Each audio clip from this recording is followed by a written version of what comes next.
Hello aspirants, welcome back to our channel. మనం last వీడియోలో British వారి సంస్కరణల గురించి తెలుసుకున్నాం కదా. ఈ వీడియోలో బ్రిటిష్ వారు వారి ఆర్థిక విధానాల గురించి తెలుసుకుందాం. ఇక టాపిక్ లోకి వెళ్తే బ్రిటిష్ వారు ఆర్థిక విధానాలు. ఫస్ట్ ఈస్ట్ ఇండియా కంపెనీ గురించి చూద్దాం. భారతదేశంకు వర్తకం కొరకు ప్రవేశించి క్రమంగా భారతదేశంలో సామ్రాజ్య స్థాపన చేసింది ఈస్ట్ ఇండియా కంపెనీ వర్తక సంఘం. 1600 నుంచి 1858 ఈ కంపెనీ యుగం. 1757 వరకు ఈస్ట్ ఇండియా కంపెనీ కేవలం ఒక వర్తక సంఘం. 1757 తర్వాత భారతదేశ ఆర్థిక వ్యవస్థలో పలు మార్పులకు పరోక్ష కారణం ఇంగ్లాండ్లో సంభవించిన పారిశ్రామిక విప్లవం. ఈస్ట్ ఇండియా కంపెనీ భారతదేశం నుండి ఇంగ్లాండ్కు ఎగుమతి చేసుకునేవి సుగంధ ద్రవ్యాలు అండ్ నూలు బట్టలు. అర్థమైంది కదా ఫ్రెండ్స్, ఈస్ట్ ఇండియా కంపెనీ భారతదేశం నుండి ఇంగ్లాండ్కు ఏం ఎగుమతి చేసుకుంటుంది? సుగంధ ద్రవ్యాలు అండ్ నూలు బట్టలు. భారతదేశంలో అత్యధికంగా తయారయ్యి అత్యధిక సుంకాలకు గురయ్యింది నూలు బట్టలు. వలసవాద యుగం. ఆధునిక భారతదేశంలో వలసవాద యుగం 1757 నుంచి 1947 వరకు. వలసవాదంను 3 దశలుగా విభజించారు. మొదటి దశ, రెండవ దశ, మూడవ దశ. మొదటి దశ ఎప్పటి నుంచి ఎప్పటి వరకు? 1757 నుంచి 1813 వరకు. రెండవ దశ 1813 నుంచి 1858 వరకు. మూడవ దశ 1858 నుంచి 1947 వరకు. మొదటి దశ గురించి చూద్దాం ఫ్రెండ్స్. ఈ దశలో వలసవాదం యొక్క ముఖ్య లక్షణం వ్యాపార పెట్టుబడిదారీ విధానం. ఉద్దేశం ఏంటి? ఇంగ్లాండ్ పరిశ్రమలకు అవసరమైన ముడి సరుకులను భారతదేశం నుండి తరలించడం. ప్రోత్సహించిన వాణిజ్య పంటలు పత్తి, జనపనార, నూరగింజలు, తేయాకు, చక్కెర, నల్లమందు. ఈ దశలో ముఖ్యాంశాలు ఏంటో చూద్దాం ఫ్రెండ్స్. వ్యవసాయ రంగం నష్టానికి గురి కావడం. చైనా ఆర్థిక వ్యవస్థలో ప్రవేశపెట్టడం కొరకు నల్లమందు వ్యవసాయంలో ప్రోత్సహించబడినది. భారతీయ వ్యవసాయ రంగంలోని మూల సంపదను కంపెనీ అవసరాలకు తగ్గట్టుగా దోచుకోవడం. ఈ దశలో నూతన రెవెన్యూ విధానాలను ప్రవేశపెట్టారు. అవేంటి ఫ్రెండ్స్? ఫస్ట్ వచ్చేసి జమీందారీ విధానం. దీన్నే శాశ్వత భూమి శిస్తు విధానం అని కూడా అంటారు. రెండవది రైత్వారీ విధానం. మూడవది మహల్వారీ విధానం. ఇప్పుడు రెండవ దశ గురించి చూద్దాం ఫ్రెండ్స్. ఈ దశలో వలసవాదం యొక్క ముఖ్య లక్షణం పారిశ్రామిక పెట్టుబడిదారీ విధానం. ఈ దశలో ముఖ్యాంశాలు ఏంటి? విదేశీ పారిశ్రామిక రంగం నష్టానికి గురి కావడం. ఇంగ్లాండ్ పరిశ్రమకు ముడిసరుకుల ఉత్పత్తి దేశంగా, ఇంగ్లాండ్ ఉత్పత్తులకు మార్కెట్గా భారతదేశం రూపొందినది. దేశంలో నూతన పరిశ్రమలు స్థాపించారు. నూతన పరిశ్రమలు రైల్వేలు, తోటల పెంపకం. రెండవ దశలో విపరీతంగా నష్టపోయిన స్వదేశీ పరిశ్రమ, నేత పరిశ్రమ. ఈ దశలో ప్రాముఖ్యత కోల్పోయిన నగరాలు ఢాకా, ముర్షిదాబాద్ అండ్ సూరత్. నాడు ఢాకా భారతదేశ మాంచెస్టర్గా ప్రసిద్ధి. మూడవ దశ. ఈ దశలో సంభవించిన ముఖ్య పరిణామాలు ఏంటేంటో చూద్దాం ఫ్రెండ్స్. ఎగుమతులు, దిగుమతుల్లో వృద్ధి. 1869లో సుయాజ్ కాలువ రవాణా కొరకు తెరవడం జరిగింది. ఇంగ్లాండ్లో ఆదాయాన్ని ఇండియాలో పెట్టుబడిగా పెట్టడం జరిగింది. ఈ దశలో దేశంలో మూలధనం ఏర్పడకుండా ఉండుటకు ఆంగ్లేయులు ప్రయత్నించడం జరిగింది. దీనికి తీసుకున్న చర్య భారతీయ బ్యాంకింగ్ రంగాన్ని నియంత్రించడం. ఆంగ్లేయులకు అపరిమిత ఆదాయం లభించడం, దేశ ఆర్థిక వ్యవస్థ తీవ్ర నష్టానికి గురి కావడం వంటివి ఈ దశలో చోటు చేసుకున్నాయి. నెక్స్ట్ రెవెన్యూ విధానాల గురించి చూద్దాం ఫ్రెండ్స్. భారతదేశంలో బ్రిటిష్ వారు అవలంబించిన వలస విధానానికి ప్రధాన ఆధారం రెవెన్యూ విధానాలు. బ్రిటిష్ వారు నూతన రెవెన్యూ విధానాలను ఏర్పరచుకోవడానికి కారణం బక్సార్ యుద్ధం తరువాత జరిగిన పరిణామాలు.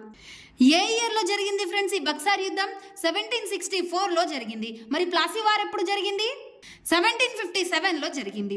భారతదేశంలో సామ్రాజ్య విస్తరణకు అవసరమైన ఆదాయంను రూపొందించడానికి 1765 తరువాత బ్రిటిష్ వారు నూతన రెవెన్యూ విధానాలను అవలంబించారు. భూమి శిస్తును వసూలు చేసుకునే హక్కునకు గల పేరు దివానీ హక్కు. 1765 అలహాబాద్ సంధి ప్రకారం బెంగాల్, బీహార్, ఒరిస్సా ప్రాంతాలలో బ్రిటిష్ వారు భూమి శిస్తు వసూలు చేసుకోవడానికి గల హక్కులను మొఘల్ చక్రవర్తి 2వ షా ఆలం ఆంగ్లేయులకు సంక్రమింపజేశాడు. 1765 తరువాత పన్ను వసూలు చేసే అధికారంను బ్రిటిష్ వారు పొంది ప్రతి ఏటా వేలం వేసే పద్ధతి ద్వారా పన్నులను వసూలు చేసేవారు. ప్రతి ఏటా వేలం పద్ధతి ద్వారా పన్నులను వసూలు చేయుటకు రద్దు చేసింది ఎవరు? Warren Hasting. ప్రతి సంవత్సరం వేలం వేసే పద్ధతికి బదులు 5 సంవత్సరాలకు ఒకసారి వేలం వేసే పద్ధతిని వారెన్ హేస్టింగ్ ప్రవేశపెట్టాడు. వారెన్ హేస్టింగ్ తర్వాత 1786లో గవర్నర్ జనరల్గా వచ్చిన కార్న్వాలిస్ 1790లో 10 సంవత్సరాలకు ఒకసారి శిస్తును నిర్ణయించు పద్ధతిని ప్రవేశపెట్టాడు. ఫస్ట్ జమీందారీ విధానం గురించి చూద్దాం ఫ్రెండ్స్. దీన్నే శాశ్వత భూమి శిస్తు విధానం అని కూడా అంటారు. దీని రూపకర్త ఎవరు? సర్ జాన్ షోర్. శాశ్వత భూమి శిస్తు విధానాన్ని 1793లో కారన్ వాలిస్, సర్ జాన్ షోర్ సహాయంతో మొదట బెంగాల్, బీహార్లలోను తరువాత ఒరిస్సా, కావేరీ డెల్టా, వారణాసి ప్రాంతాలలో ప్రవేశపెట్టాడు. ఫస్ట్ దీని రూపకర్త ఎవరు ఫ్రెండ్స్? జమీందారీ విధానం యొక్క రూపకర్త ఎవరు? సర్ జాన్ షోర్. దాని తర్వాత కారన్ వాలిస్, సర్ జాన్ షోర్ సహాయంతో దీన్ని మొదటగా ఎక్కడ ప్రవేశపెట్టారు?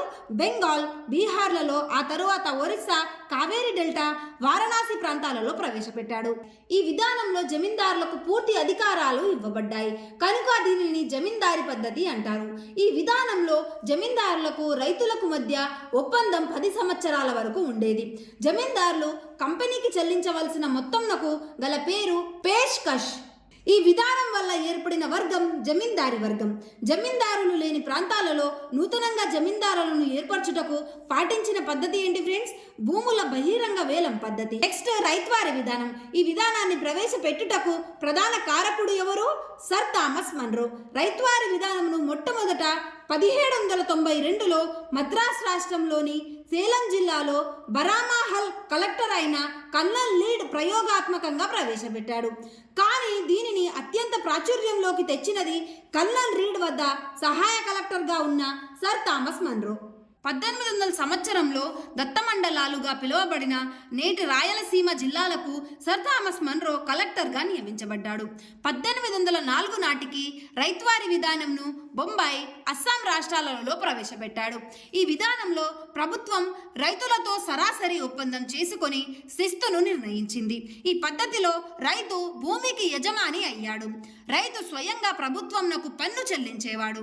జమీందారీ భూమి శిస్తు విధానంలో అయితే మధ్యవర్తిగా జమీందారులు ఉండేవారు. కానీ ఇక్కడ రైతులు డైరెక్ట్గా ప్రభుత్వంకు శిస్తు అనేది చెల్లిస్తారు.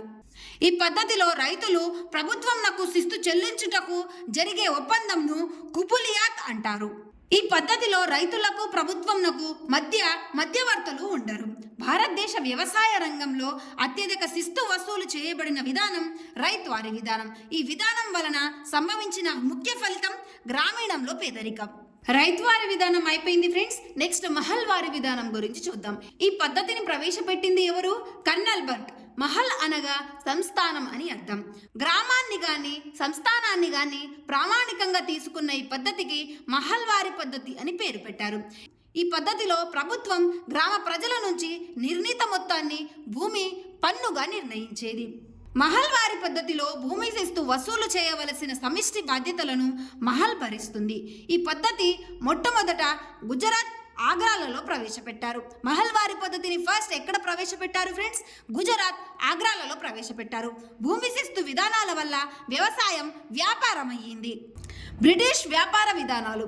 బ్రిటిష్ వారి వాణిజ్య విధానం తూర్పు ఇండియా కంపెనీతో ప్రారంభమైంది. 1600 నుంచి 1813 వరకు భారతదేశంలో వ్యాపారంపై ఏకస్వామ్య హక్కులు నిర్వహించింది East India Company. East India Company ఏకస్వామ్య వ్యాపార హక్కులను 1813 చార్టర్ చట్టం రద్దు చేసింది. ఈ చట్టం ప్రకారం స్వేచ్ఛాయుత వ్యాపారం ప్రవేశపెట్టబడినది. 1813 చార్టర్ చట్టంతో సంపూర్ణ స్వేచ్ఛా వ్యాపారం ప్రారంభమైంది. ఈస్ట్ ఇండియా వర్తక విధానం వలన సంభవించిన తొలి పరిణామం స్వదేశీ పరిశ్రమల క్షీణత. ఈ ఈస్ట్ ఇండియా కంపెనీ వల్ల మన స్వదేశీ పరిశ్రమల క్షీణత అనేది ప్రారంభమైంది. ఈస్ట్ ఇండియా కంపెనీ వర్తక విధానం వలన మొట్టమొదట దెబ్బతిన్నది స్వదేశీ నౌకా పరిశ్రమ. ఈస్ట్ ఇండియా కంపెనీ మగ్గాలపై విధించిన పన్ను మోతూర్ఫా. ఏంటి ఫ్రెండ్స్? ఈస్ట్ ఇండియా కంపెనీ మగ్గాలపై విధించిన పన్ను ఏంటి? మోతూర్ఫా. నెక్స్ట్ సంపద తరలింపు గురించి చూద్దాం. వలసవాద వాణిజ్య విధానాల వలన సంభవించిన అతి ముఖ్య పరిణామం సంపద తరలింపు. 1857 సిపాయిల తిరుగుబాటుకు ముందు భారతదేశం నుండి బ్రిటన్కు సంపద వలసపోవుటకు ప్రధాన కారణం కంపెనీ సైనిక పరమైన ఖర్చు. భారతదేశ భూభాగాలను ఆక్రమించుటకు ఆంగ్లేయులు నిర్వహించిన యుద్ధాలు ఖర్చును అంతిమంగా భరించింది భారతీయులు. సంపద తరలింపు సిద్ధాంతంను వివరించింది ఎవరు ఫ్రెండ్స్? దాదాబాయి నవరోజీ. సో ఇది ఫ్రెండ్స్ ఈరోజు వీడియో నచ్చితే లైక్ చేసి ఇలాంటి ఇన్ఫర్మేటివ్ వీడియోస్ కోసం మన ఛానల్ని సబ్స్క్రైబ్ చేసుకోండి. మీ ప్రిపరేషన్కి యూజ్ అవుతుంది.